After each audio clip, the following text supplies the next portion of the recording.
What does it mean when a NATO member formally withdraws from a global landmine ban and announces plans to mine its borders within 48 hours? Poland has exited the 1997 anti-personnel mine ban treaty and is preparing to manufacture both anti-personnel and anti-tank mines again. In a region already reshaped by Russia's invasion of Ukraine, this decision signals a shift with consequences that extend far beyond Poland's eastern frontier.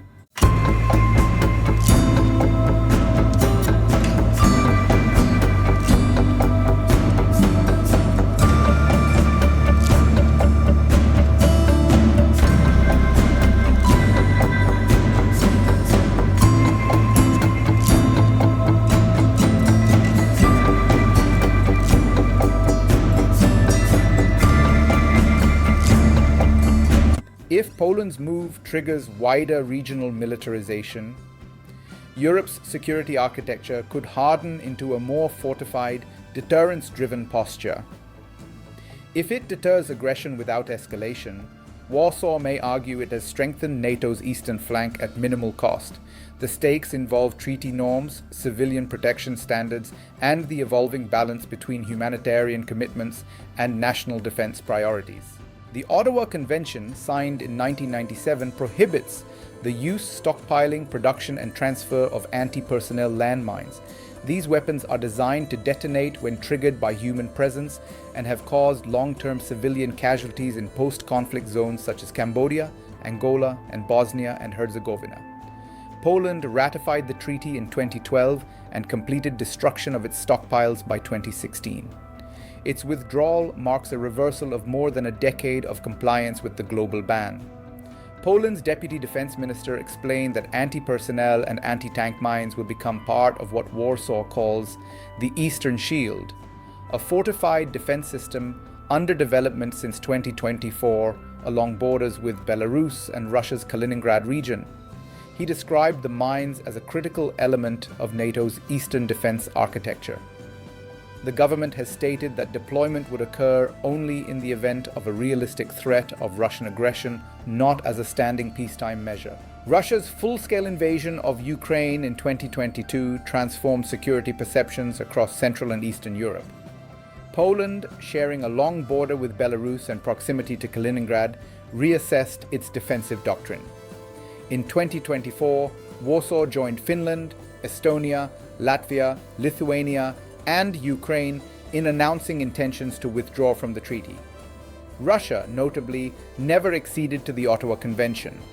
Neither did the United States. For Poland's leadership, this asymmetry raised concerns about unilateral restraint in a deteriorating security environment. Prime Minister Donald Tusk stated that Poland would soon have the technical capacity to mine its eastern borders within 48 hours if required. That capability would rely partly on domestic production, including systems such as the Blusk unmanned vehicle designed to distribute anti-tank mines. The government intends to cooperate with Polish defense manufacturers, aiming for self-sufficiency rather than reliance on foreign suppliers. Given the length of Poland's eastern border, officials have acknowledged that significant quantities would be required. Anti-tank mines are not banned under the Ottawa Convention because they are engineered to detonate under the weight of vehicles rather than individuals. Anti-personnel mines, however, remain controversial because they can remain active for years and pose risks to civilians long after conflicts end. Human rights organizations argue that withdrawal from the treaty undermines decades of progress in reducing civilian harm. Polish officials counter that deterrence requires credible defensive tools and that deployment would be conditional. The first what-if scenario centers on deterrence success. What if Poland's renewed mine production convinces Moscow that any incursion would face immediate and costly resistance? In that case, the mines may never be laid. The mere existence of rapid deployment capability could strengthen NATO's eastern posture without altering daily civilian life. Proponents argue that credible barriers reduce the likelihood of miscalculation. The second scenario considers escalation. What if Russia interprets the move as a hostile signal and responds with additional military deployments near Kaliningrad or Belarus? That could prompt further fortification by Baltic states and potentially accelerate a regional security spiral. In such a context, the symbolic weight of withdrawing from a humanitarian treaty could feed narratives about eroding arms control norms. Poland insists that it does not seek confrontation but aims to deter aggression. Officials emphasize that land will not be permanently excluded from civilian use and that mines would be deployed only under imminent threat conditions.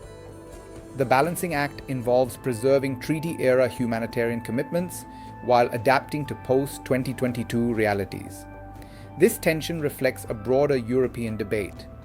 Whether legal constraints crafted in the post-Cold War optimism of the 1990s remain viable amid renewed interstate conflict. Historically, arms control agreements have depended on reciprocity. When major powers abstain, smaller states may reassess the value of compliance. The Ottawa Convention succeeded in stigmatizing antipersonnel mines globally, reducing production and clearing millions of devices. Yet its effectiveness relies on widespread participation. With Russia outside the framework and active in a neighboring war, Poland's policymakers argue that strategic symmetry matters more than normative signaling. Geopolitically, Poland has positioned itself as one of NATO's most forward-leaning members on defense spending and military readiness. It has increased defense expenditures significantly since 2022 and expanded cooperation with allies. Integrating landmines into its defense concept complements investments in armored units, air defense systems, and infrastructure reinforcement along the eastern frontier. The decision also carries implications for European Union debates on defense integration. Some member states remain committed to strict humanitarian disarmament standards, while others prioritize deterrence capacity in light of Russia's actions. Poland's withdrawal highlights diverging threat perceptions within Europe. Countries geographically closer to Russia tend to adopt more assertive defensive measures than those farther west. From a legal standpoint, withdrawal from the treaty is permissible under its provisions, provided procedural requirements are met.